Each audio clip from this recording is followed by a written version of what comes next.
Hi, welcome back.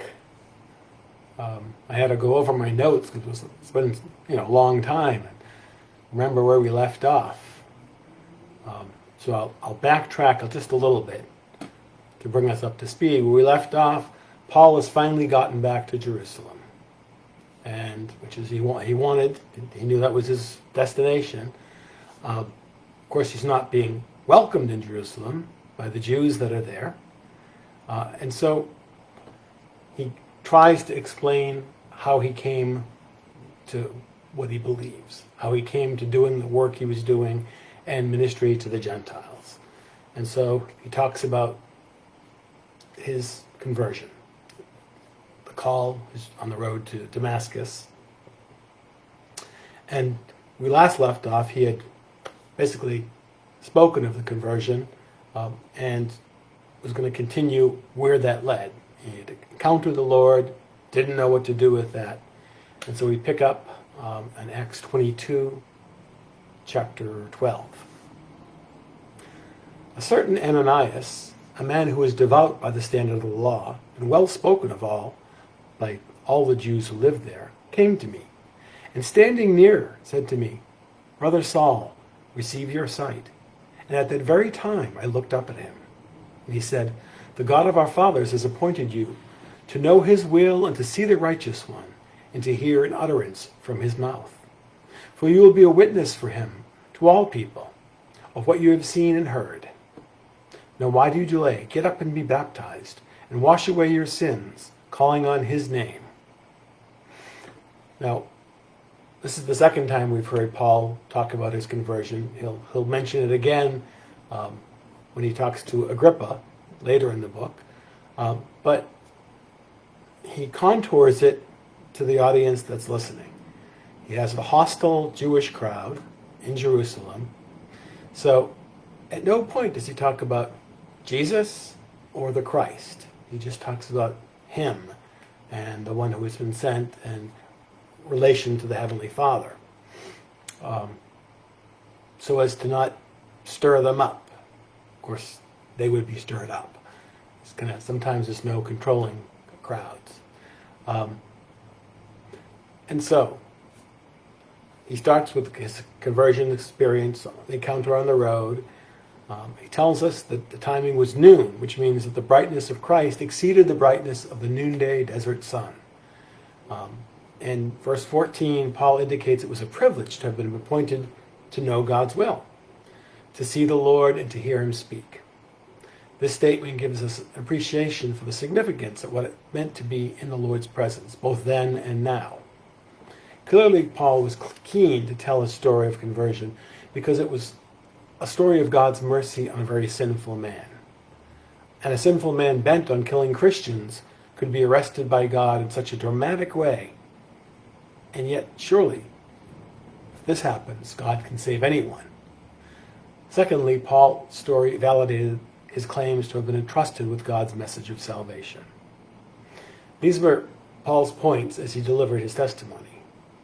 The final verse in the section has caused some confusion for some who wonder why Paul was told to wash away his sins through baptism. As is usually the case, the confusion lies in the translation from the Greek to the English. In this case, there are two pairings established in the text. First, getting up or rising was paired with being baptized. Paul was commanded to be baptized as soon as he could get up off the ground. All believers are similarly commanded to move forward into baptism and after faith. Secondly, washing away sins and calling on his name are paired. Again, as Paul called on the name of the Lord, he was experiencing the washing away of his sins by faith. To properly reflect this sense from the Greek language, it would be easier to reconstruct the sentence to emphasize these pairings. So, allow me. Having arisen, be baptized, and wash away your sins, having called on the name of the Lord. It's something that is happening. God is working and continues to work. My first parish experience was in North Carolina, and at that time, North Carolina was only 2% Catholic. Vast majority of Baptists, and very open about talking about their faith, but trying to deal with a population of Catholics in a foreign land, especially talking to the kids, because they would ask me, our high school kids would say, well, my friend asked me if I'm saved. Are we saved? And it's not language we as Catholics use. We don't use, are you saved, you're not saved. So I had to think about it, and I said, tell them you're being saved. Because as what happens with Paul, it's God continues to work in him. It's not a one-shot deal. It's not like, bing, and then we're perfectly holy. If it was, you'd all be perfectly holy, and we wouldn't need this. No, God is at work in us. And as long as we continue to choose God, he continues to sanctify us, continues to make us holy, continues to save us. That doesn't mean that, all right, I've punched my ticket now, I'm good to go. No, we need to continue to be Christ for one another. We need to continue to show his compassion and his love. And if we choose to turn away at any point, we can turn away. God is not going to grab us by the hair. See, there's nothing to grab onto here. And pull us back. He wants us to follow him. But the act of being saved, and we can look at Paul and say, well, yeah, this experience of Jesus, he should be just fine. No, he had he was, that turned his life, but he reminds us you need to keep about the will of God. So even if someone as great as Paul needed to do this, how much more so do we? So we continue on verse 17. It happened when I returned to Jerusalem and was praying in the temple that I fell into a trance. And I saw him saying to me, make haste and get out of Jerusalem quickly, because they will not accept your testimony about me. And I said, Lord, they themselves understand that in one synagogue after another I used to imprison and beat those who believed in you. And when the blood of your witness Stephen was being shed, I also was standing by approving and watching the coats of those who were slaying him. And he said to me, go, for I will send you far away to the Gentiles. Now Paul tells of when he arrived in Jerusalem, but that's kind of the beginning of the Acts of the Apostles, with Stephen's death. We know from Acts 9 that he visited Jerusalem, but Paul's testimony here is new concerning what happened while he was in the city. In Acts 9, 29 and 30, we read that briefly Paul was endangered by the Jews, and so Paul was ushered out of the town for his own safety. Paul then relates how he reasoned with the Lord that these people would remember that he was the one to punish the Christians. Paul's logic is interesting here. It's human logic, and God always, shames that.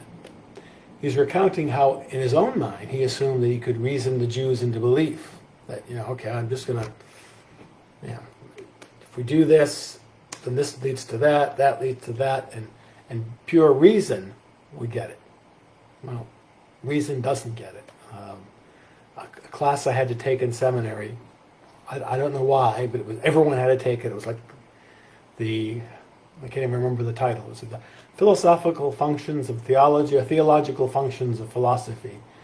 But anyway, there's this one teacher who, his premise was that you could take an alien from outer space who landed here, and if you could understand language, you could take a complete non-believer of anything, and by sheer logic, bring them to believe in God, to believe in Christ, to be a Christian, and to be a Roman Catholic.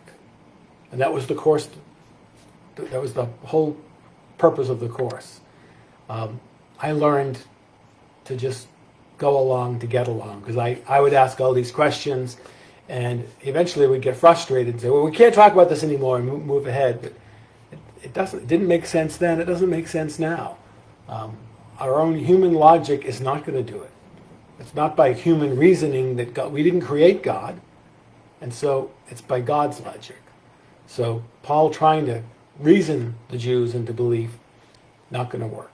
At least not with his reasoning, maybe with God's. And he cites his own testimony in history as a powerful weapon in persuading the Jews to believe the gospel. It's as if Paul is suggesting that the Lord is giving up the Jews too easily. They will eventually come around to Paul's message. And as we know, in Paul's journeys, even though he was bringing the message to the Gentiles, he always started in the synagogue, always with hope that maybe I'll find a welcome here, and that this will be the one synagogue that accepts me and we change. And eventually he'd leave dissatisfied and bring the news to the Gentiles, the good news. Also, Paul might have been suggesting that his reputation as a killer who hunted Christians might dissuade the Jews themselves from trying to kill him, thinking, oh, well, he killed Christians. That's a good thing, right? But then Paul gives the Lord's response to his logical argument. Paul says the Lord commanded that Paul leave Jerusalem and go to the Gentiles with the message of the Messiah. Paul clearly spells out his commission to take the gospel far and wide to the Gentiles. He mentioned it here probably to defend his ministry to the Jews and to explain to the Jews the hatred they had for his message, because he's bringing our God to them. Paul also must have known the reaction to his words would generate great angst amidst the Jewish crowd, as it does. So we continue on verse 22. They listened to him up to this statement, and when they raised their voices and said, "Away with such a fellow from the earth, for he should not be allowed to live." And as they were crying out and throwing off their cloaks and tossing dust into the air, the commander ordered him to be brought into the barracks, stating that he should be examined by scourging, so that he might find out the reason why they were shouting against him that way. But when they stretched him out with thongs, Paul said to the centurion who was standing by, "Is it lawful for you to scourge a man who is a Roman and uncondemned?" When the centurion heard this, he went to the commander and told him, saying, "What are you about to do? For this man is a Roman." The commander came and said to him, "Tell me, are you a Roman?" And he said, "Yes." The commander answered, "I acquired my citizenship with a large sum of money." And Paul said, "But I was actually born a citizen." Therefore, those who were about to examine him immediately let go of him. And the commander was also afraid when he found out that he was a Roman, because they had put him in chains. But on the next day, wishing to know for certain why he had been accused by the Jews, he released him and ordered the chief priests and the council to assemble, and brought Paul down and set him before them. Paul is clever and crafty and uses whatever is at his disposal. And he's a Roman when it's convenient, and here's a convenient time to bring out his Roman heritage. After Paul's statement that the Lord intended for him to reach the Gentiles, they had heard enough. It was blasphemy. So surely God would never make a way available for the Gentiles. For these Jews, the statement was proof that Paul was a liar. So they called for him to be put to death, and rioting resumes. Remember, this all started from rioting, and then the Romans intervened. This obviously angers the Roman soldiers, who feel as though Paul has abused their grace and used it against them. So they decide to whop Paul until he tells them what he said. Because remember, Paul was speaking in Hebrew, not in Latin, so Greek, so that the guards didn't know what he was saying, but he said something. He has hidden as much as he could from the Romans, hoping to gain their protection, so that he could safely address the Jewish audience. Remember, to the Jew first, then to the Gentile. Paul also knew that once he had pushed the Romans' patience too far, he could then reveal his Roman citizenship, thus saving himself from their whips, at least for a moment. Roman citizens enjoyed a degree of protection under the law, just like U.S. citizens enjoy today, or Canadian citizens. You can tell I'm used to talking to a U.S. audience. They couldn't receive punishment without due process. In this case, it would have been illegal to punish before trial. It's also illegal to scourge a Roman citizen under any circumstance. That's like for foreigners and slaves. So Paul asks his carefully worded and carefully timed question. Paul waits until he's literally stretched out and the whip was being raised to land the first blow. He seems to have timed his revelation for the last possible minute, So the centurion was already in violation of Roman law.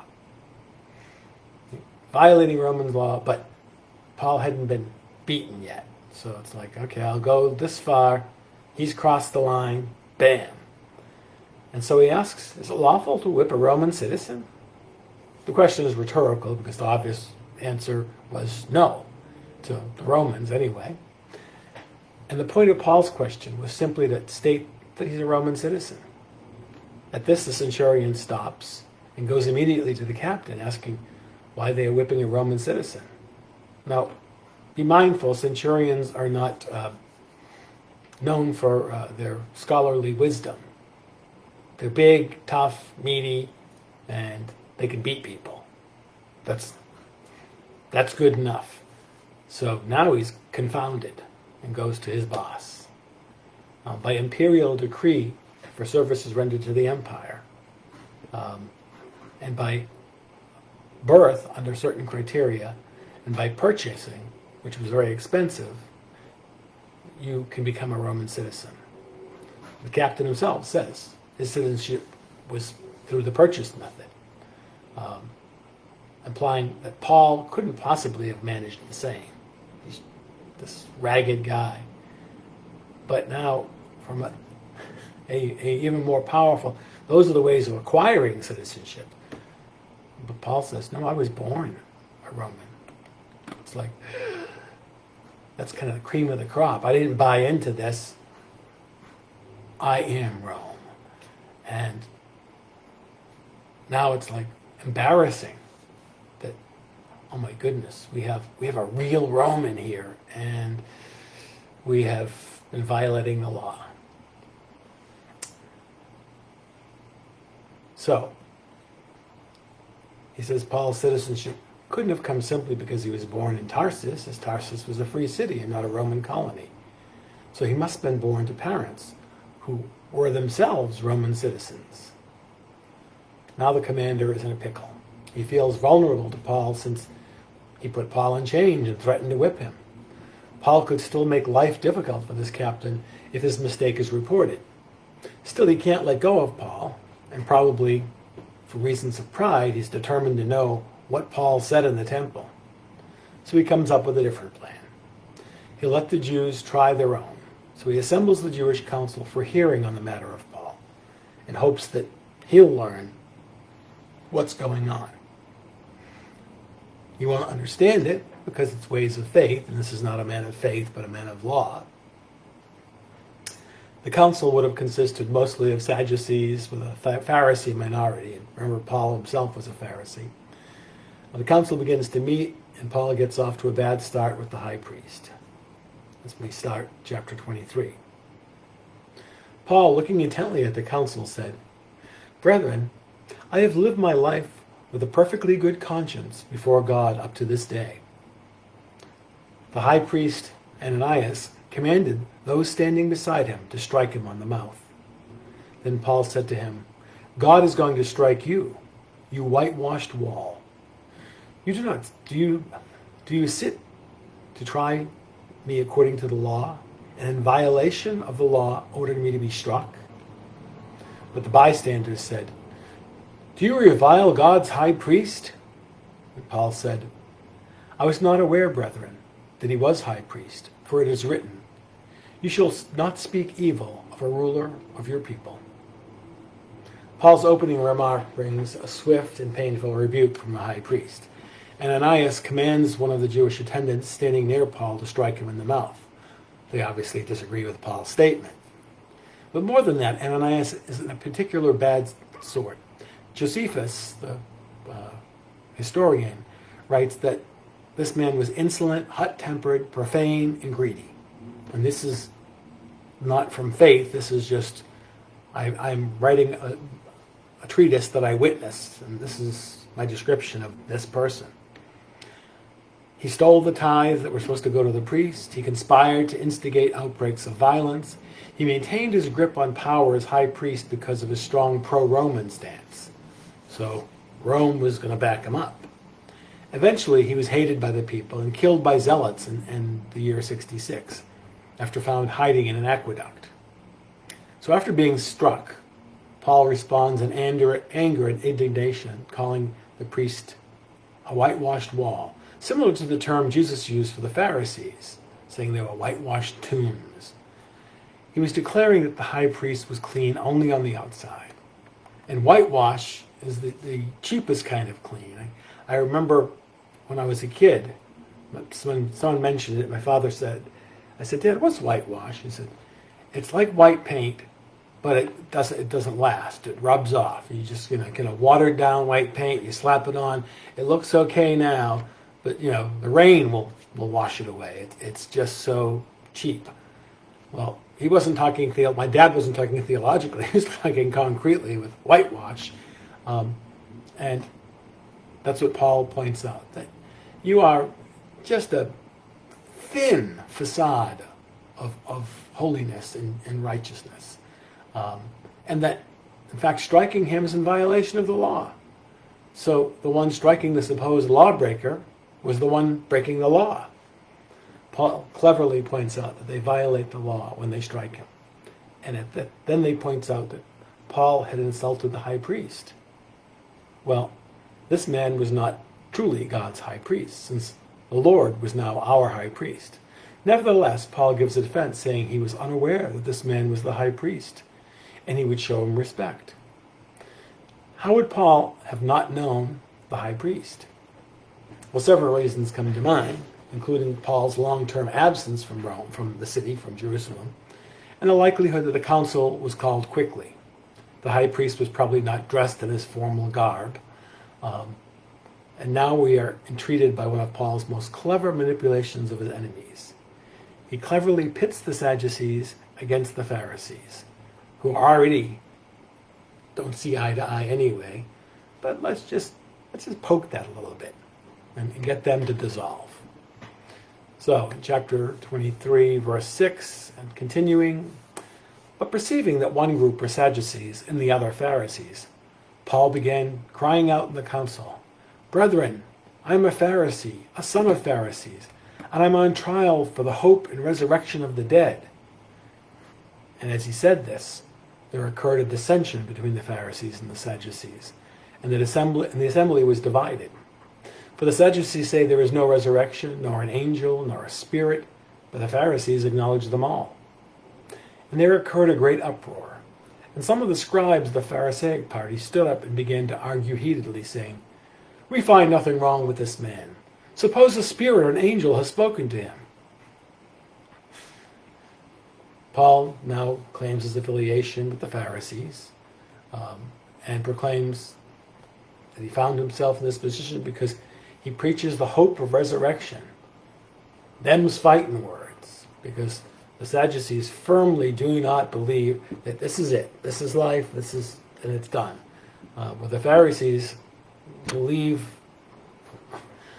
understand that God's realm continues beyond life and death here. And they believe in angels, they believe in a life after death. They believe in basically the things we believe in.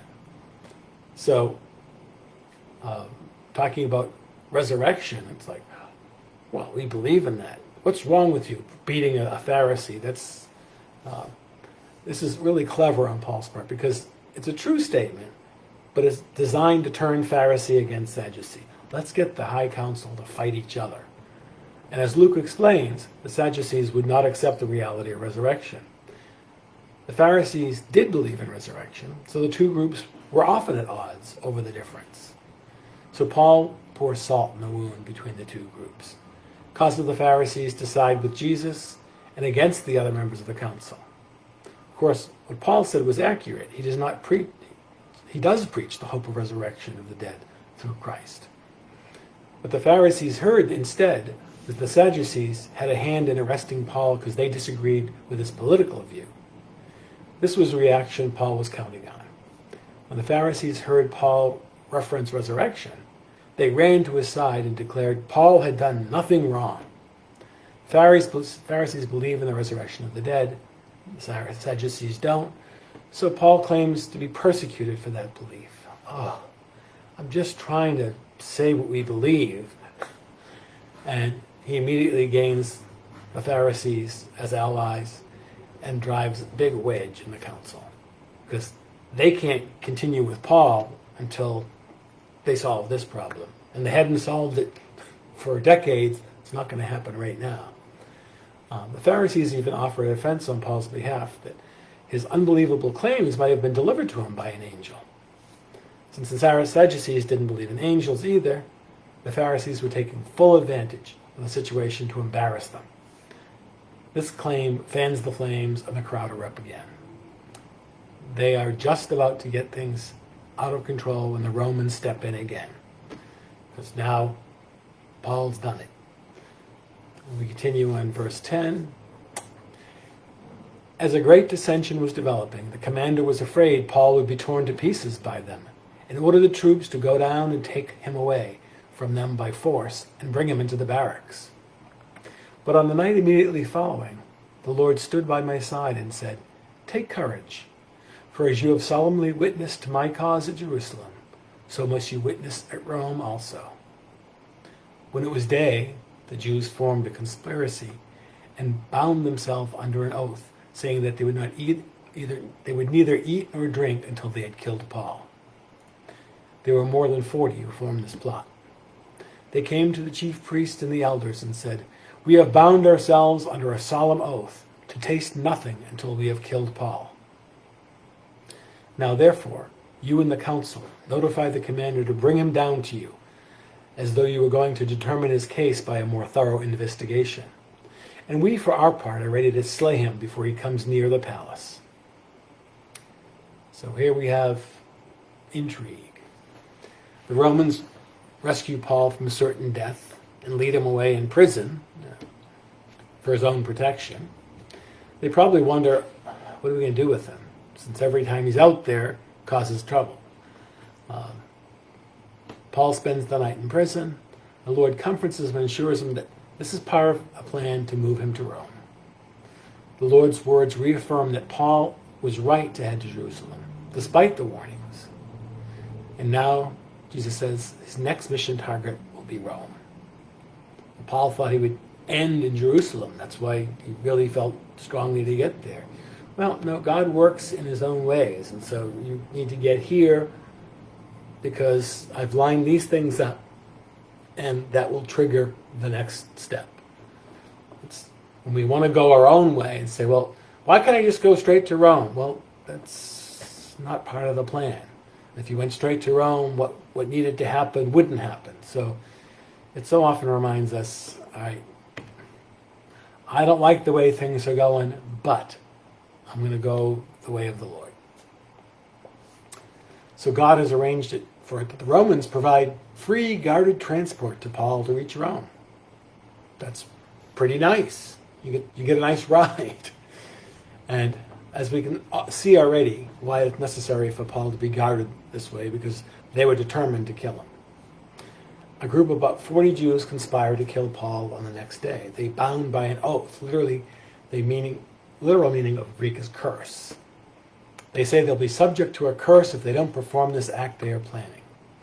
The curse is that they will not have food or drink until Paul is dead, indicating that the act must happen quickly, because how long do you want to go without food and drink?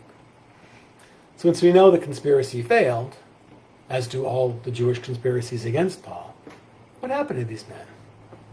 Typically, they would have been released from their vow by the Sanhedrin on the basis of constraint or the impossibility of fulfilling the vow.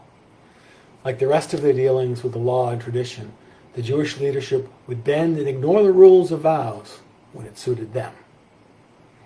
And so we continue. But the son of Paul's sister heard of their ambush, and he came and entered the barracks and told Paul. Paul called one of the centurions to him and said, "Lead this young man to the commander, for he has something to report to him." So he took him and led him to the commander and said, "Paul, the prisoner, called me to him and asked me to lead this young man to you, since he has something to tell you." The commander took him by the hand and, stepping aside, began to inquire of him privately, "What is it that you have to report to me?" And he said, "The Jews have agreed to ask you to bring Paul down tomorrow to the council, as though they were going to inquire somewhat more thoroughly about him. So do not listen to them. For more than 40 of them are lying in wait, who have bound themselves under a curse not to eat or drink anything until they slay him. They are now ready and waiting for the promise from you." So the commander let the young man go, instructing him, "Tell no one of the things you have notified me of." And he called to him 2 of his centurions and said, "Get 200 soldiers ready by the 3rd hour of the night to proceed to Caesarea, with 70 horsemen and 200 spearmen. They were also to provide mounts to put Paul on and to bring him safely to Felix, the governor." Evidently, Paul had a sister living in Jerusalem, and she may have been Paul's host at times when he stayed there. Her son had become aware of the plot. Being a good nephew, he seems like he was still a young boy rather than an adult, so it's likely he was just nearby when it was hatched and they ignored him because he's just a kid. They didn't pay any attention to that. But he understood the seriousness. He knew they were going to kill his uncle. So he goes and tells his uncle, and we clearly again see God's hand at work in this. Had Paul not known of this, the other stuff couldn't have been set into place. God uses everything. Remember, Paul would say in his own writings, Paul uses everything for the good for those who love him. So he makes sure that someone hears of the plot, who will do something about it, lets him know. Paul doesn't simply tell the centurion, he says, "Here, bring this child." And he does. And perhaps he's more willing to listen to the innocence of a child who heard this than Paul saying, "Well, someone told me." Because, the fact that the leader takes him by the hand is a very paternal thing to do. And says, "Tell me what you've heard. Tell me what you have to tell me." Certainly wouldn't have done it with an adult. So, he sends friends with a word, neighbors, even strangers, to work for the good of Paul. Places information in our path in a variety of ways. That's how God works with us. We sometimes ignore the information. We sometimes don't want to hear the information. He reveals his will and shows us our sin from the mouths of babes. We must be attentive to the work and recognize that these incidences of every life are in fact God at work. People who don't have faith say, "Why, weren't you lucky?" Or, "Wasn't that a coincidence that just happened to happen?" People of faith don't consider coincidences. We consider them God incidences. That God worked, and even unknowingly, the powers that be. They don't need to know God's plan. They just need to carry out their part. And even people who work against God's will can still carry out God's will unbeknownst to them, because God is at work. And for people of faith, we can look and see and say, this is the hand of God.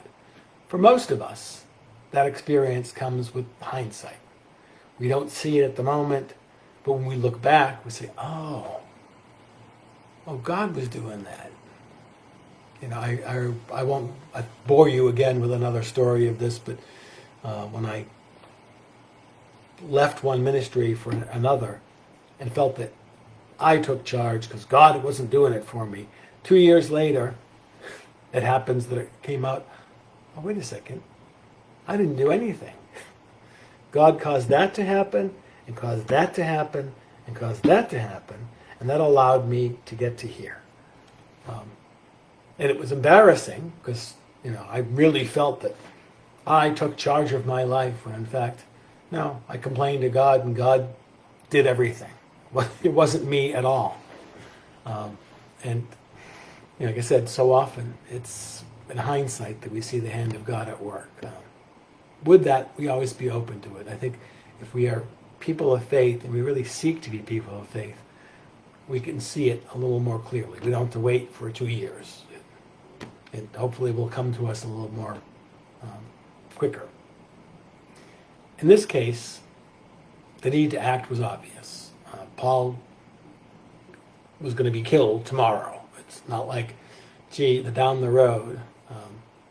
And he might have dismissed the boy's story, assumed that God would save him without the need for Paul to take measures. But this boy's report was the way the Lord intended to save Paul. So Paul acted upon what he heard. It wasn't like, don't worry, son, God's going to take care of me. God's taking care of me through your words. I'm sure you've heard the story of the town that was flooding, and this person said, no, God's going to save me. And he gets up on his roof, and guys come by in a boat. He said, nope, God's going to save me. And then guys come by in a helicopter. He said, nope, God's going to save me. And finally, the water comes up, washes him away, and he dies. And he gets to heaven, and he said, what were you doing? I thought you were going to save me. God said, I sent you a boat. I sent you a helicopter. I sent you people to warn you. What more do you want? And I think so often for us, we're thinking, God's just going to grab us, pick us up, and move us someplace else. No, we have to use what God gives us. Because we live in, Friday, we had a teleconference with the Cardinal, and we were talking about the potential of churches closing down again. And he said, it is so hard because we're an incarnational church. And that is so true. We are in the flesh. We are here. We are not just the spiritual church. And so if we're just holding to the Spirit and say, oh, angels are going to lift me up and float me away, you may not float away. God might send a young kid what's this kid know? But it's through the incarnation, through Christ becoming flesh, that he redeems the world. And it's by that messages come to us, if we choose to listen and we try to respond. Paul, at this point, is smart enough to send the boy to the captain, who listens to the story, recognizes the danger, and sensing that it was going to grow quickly out of control, he decides to get Paul out of town while he can, sort of under the cover of darkness. Let's get this done before they even realize what's going on. The third hour is like between 9 and 10 at night. And remember, they didn't have electric lights, so people were usually in bed by then. Felix was the governor who presided in Caesarea. And during the time of Jesus, Pontius Pilate was governor. Now it's Felix, and later, before Paul dies, it'll become Festus. Ultimately, Paul is in Roman custody for 9 years before he's killed. And so it continues. And he wrote a letter, this is the governor, the guard, having this form. Claudius Lysias, to the most excellent governor Felix, greetings. When this man was arrested by the Jews and was about to be slain by them, I came up to them with troops and rescued him, having learned that he was a Roman. I wanted to ascertain the charge for which they are accusing him, so I brought him down to their council. And I found him to be accused over questions about their law, but under no accusation deserving death or imprisonment. When I was informed that we would plot against this man, I sent him to you at once, also instructing his accusers to bring charges against him before you. To explain Paul's arrival, Claudius sends this letter with him. Felix's family has an interesting history. He and his brother were both famous members of Roman society. Having originally been slaves, they both became free men under Claudius, the emperor. Felix was the emperor's childhood friend, and in 7 years, Felix had moved from slave to procurator of Judea, meaning the Roman boss. His quick rise left him ill-prepared for the responsibilities of office, though. He doesn't have a background in dealing with people's crises. Historians of the time said he exercised the power of a king with the mind of a slave. He was a man of lust, having 3 wives at the time, and marrying another one later, and he married into a family of despots. One father-in-law was the man who killed the Apostle James and imprisoned Peter. Felix himself assassinated a high priest during his reign. The letter defends Paul, and explains his transfer as a protective act on Paul's behalf. Since Paul was a citizen, the Roman state was obliged to protect him from the Jews. We notice that his greeting of Felix matches Luke's greeting of Theophilus, suggesting Theophilus was also a Roman official.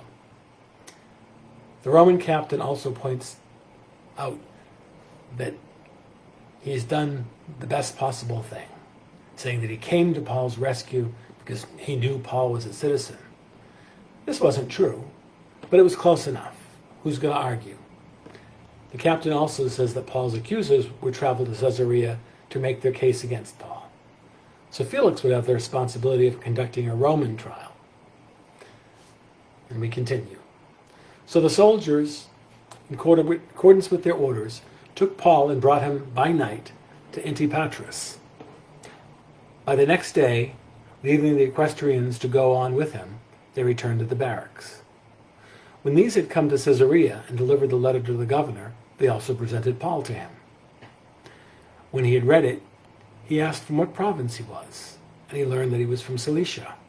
And he said, "I will give you a hearing after your accusers arrive also," giving orders for him to be kept in Herod's praetorium. Now Paul has marched 35 to Antipatris. At this point, the bulk of the guard returned, leaving him and the horses to escort Paul. At this point, they were away from the mountainous terrain into the valleys where it would be easier to protect Paul because it's open and flat. When they arrive, Paul was delivered to the procurator, and Felix asks him, "What region are you from?" Under Roman authority. Felix had authority over an area that included parts of Syria and Judea. Paul states he's from Cilicia, the region where Tarsus is located.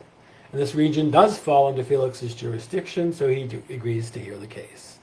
He orders Paul to be held until his accusers arrive. Now the next chapter begins with the trial, the high priest himself acting as Paul's accuser. After this trial, a 2-year period of imprisonment in Caesarea begins, which includes a change in procurator. And so we begin chapter 24. As we near the end of the book of Acts, we move into the second of 3 sections describing Paul's years in captivity. We studied the first section with Paul in Jerusalem under the control of the Roman commander and the cohort in Jerusalem. Paul was examined by the Romans unsuccessfully and later sent before his accusers, the Jewish council, Sanhedrin. Neither review resulted in a decision concerning Paul's guilt or innocence. But when the plot to kill Paul came up, he was sent safely to Caesarea to stand trial by the Roman procurator Felix. Now there are a couple of things to mention. First of all, Caesarea is a Roman head, as opposed to Jerusalem, which is a very Jewish head, and very prone to riot because you could stir these people up. Puts them someplace safer, in the custody of someone stronger, and although he doesn't say it, I'm done with this. You deal with them. Of course, he says it in so eloquently language that, I bow to your wisdom. It's easy to see God at work keeping Paul in custody. Paul was never accused of anything specific, and no witnesses had come forward to make an accusation that would be credible. So the Romans were simply curious as to why the Jews rioted and attempted to kill Paul. It's like, as far as they understand law, it's like, what's wrong with them? And they don't get a satisfactory answer. The more sensible response would have been to consider Paul a victim rather than a suspect. So it seems clear that Paul is destined by God's hand to remain in Roman custody and to be escorted under their control to Rome. Paul could have made his way to Rome without the Roman escort, but he wouldn't have had the same opportunity to reach the upper echelons of Roman authority. He could have gone there and said, "I'm safe." But being sent by the governor with an armed escort moves you up the ranks. You get to cut the line. And so, as we ended chapter 23, Paul arrived in Caesarea, and Felix receives Paul, places him in the praetorium, a palace built by Herod the Great, a little nicer than being down in a dungeon. Just as Paul had been housed in the Antonia Fortress Palace in Jerusalem, here we see him housed in the palace for Caesarea. Paul spoke of his time in this palace briefly in his letter to the Philippians. In 1 Philippians 12 to 14. Now I want you to know, brethren, that my circumstances have turned out for the greater progress of the gospel, so that my imprisonment in the cause of Christ has become well known throughout the whole Praetorian Guard and to everyone else, and that most of the brethren, trusting in the Lord because of my imprisonment, have far more courage to speak the word of God without fear. Paul himself voices two primary reasons that God has permitted this imprisonment: to encourage the brethren to a greater courage to speak God's word, and so that as Paul spends time in prison, it would open the doors for Paul to preach to a part of Roman society that would otherwise never know the truth. Remember, those guards are not trained and educated people, and Paul has a captive audience. As he is captive, so are they. They have to stand guard over him. So Paul sees the hand of God at work. He doesn't go, "Oh, why am I imprisoned here? This is lousy. I don't like this." No, it's okay. God's working, at least these two ways. Who knows how many other ways God is at work. And so the trial begins before Felix. After 5 days, the high priest Ananias came down with some elders, and an attorney named Tertullus, and they brought charges to the governor against Paul. And after Paul had been summoned, Tertullus began to accuse him, saying to the governor, "Since we have through you attained much peace, and since by your providence reforms are being carried out for this nation, we acknowledge this in every way and everywhere, most excellent Felix, with all thankfulness. But that I may not weary you any further, I beg you to grant us by your kindness a brief hearing.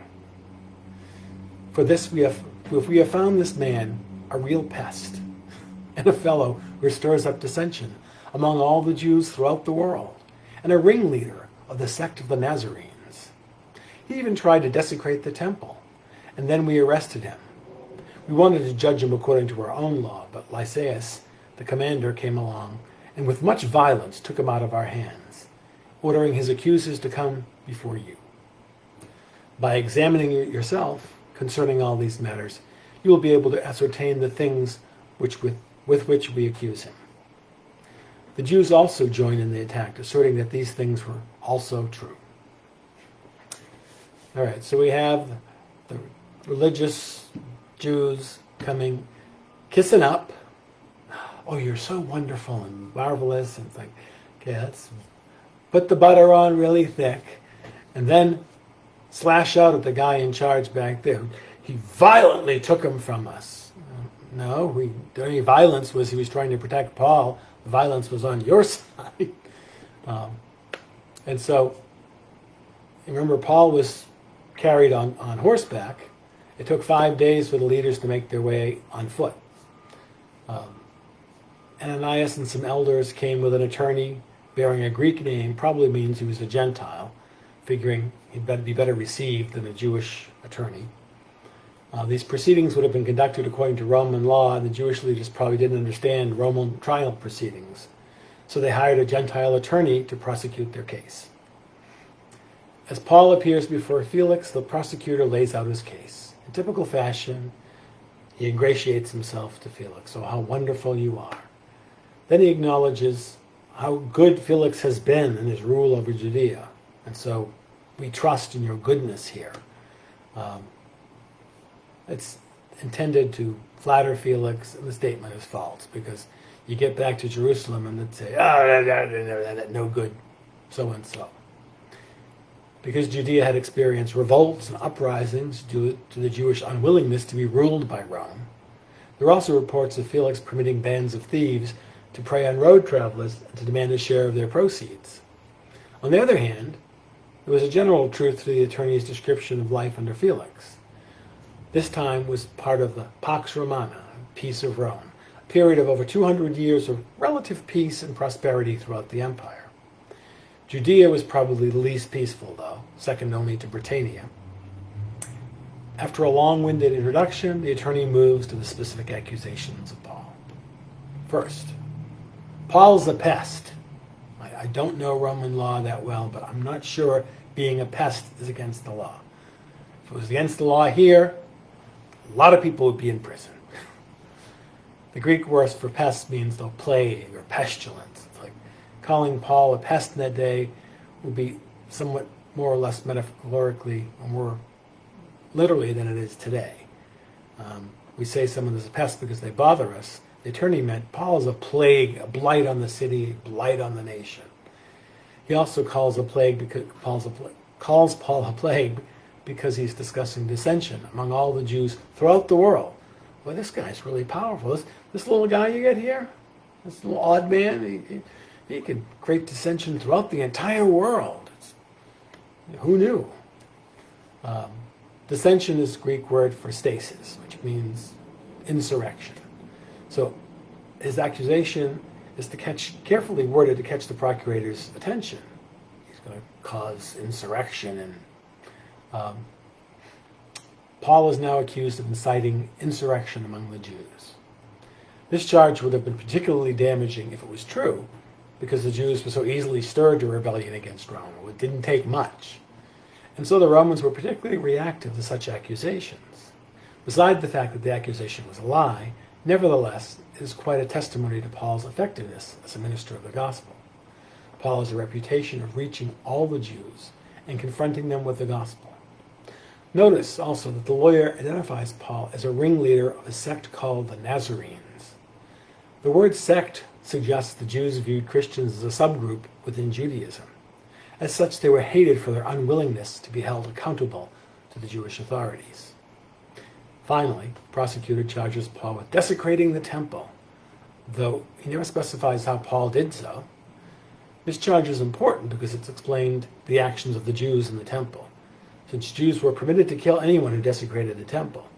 This charge, because their excuse was for rioting to kill Paul. So the attorney states the Jews had lawfully arrested Paul, but this wasn't true. They were inciting violence against Paul without the benefit of a trial. Finally, the attorney levies a charge against the Roman commander. Tertullus intimates that the Roman commander had violated the law when he intervened to stop the action of the Jews, since Romans allowed the Jews to take action against offenders within the temple. The attorney suggests that the commander had no jurisdiction to intervene. Notice at this point that no proof has been offered for these accusations, and none will be offered since none exists.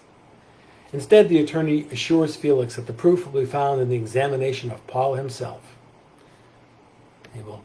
He'll convict himself, or not. As Tertullus ends his presentation, the rest of the Jews who traveled from Jerusalem began to chime in and agree with him. Well, there you go. Well, if all these people agree with me, I must be right. That was the only proof they had. Now, though, it's Paul's turn to speak.